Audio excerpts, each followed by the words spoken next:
When you walk into Sound City, you either love it or hate it. Looks kind of dumpy. Brown shag carpet on the wall. That's the kind of thing that you would do to your van.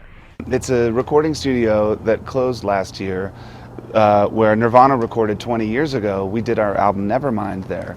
And it was a very special place where musicians went to do something really specific. You went there to set up in the middle of the room and hit record and get the natural sound of your band and to get a performance, and that's where the magic happens, you know. So they closed last year, and I'd been friends with them for 20 years. And because I really consider that studio and their mixing console to be as important to my life and career as any band I've ever been in, I was kind of heartbroken that they were closing, and I said, well, if you ever want to sell that mixing desk, I mean, that's like reuniting with a family member, I'd love to have it. And they decided I should be the person to have it. And I thought I would pay tribute to the studio and the people and this mixing console by making a short film. And then it just snowballed and turned into something huge. It turned into a movie. I had never aspired to be a movie director, but it was fun. As with making albums or making music, you want to capture those moments. Like, that's what you're trying to do. You want to get the lightning in the bottle, you know, you want to capture a moment. And I guess I tried to do the same thing with the movie. All you have to do is see another human being making music and being a human being to make you want to do it too. And the next generation of musicians, you know, you don't want to confuse them or complicate anything by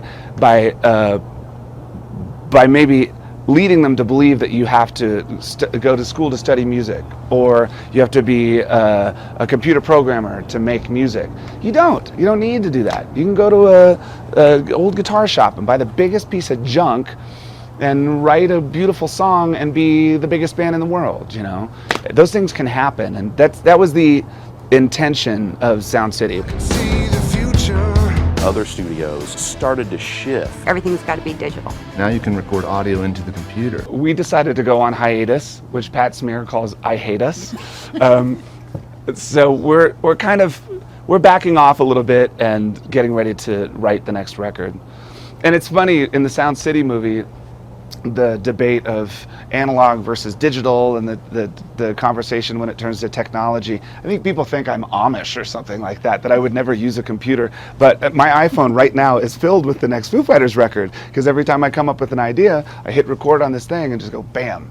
And there's 50 songs in my phone right now that I'm dying to record with the band. So our process is usually like, let's get in and get it ready, and once we feel like it's good, then we'll come out and let everyone hear it. And we have a really definite plan of what we want to do and when we want to do it. Dude, how many music albums have been made there? We chose Sound City because Nevermind was recorded there. To be honest, when Kurt died, I realized that every day that you have should be celebrated in some way, and we're so lucky to have what we have, no matter whether it's your worst day or the greatest day of your life, just to be alive and to experience something like this. So I really try to take advantage of it, you know. I mean, because I can email Tom Petty and say, hey, let's jam, or because I can tell everyone, hey, I'm not doing press today because I'm going to take my daughter inner tubing right over there.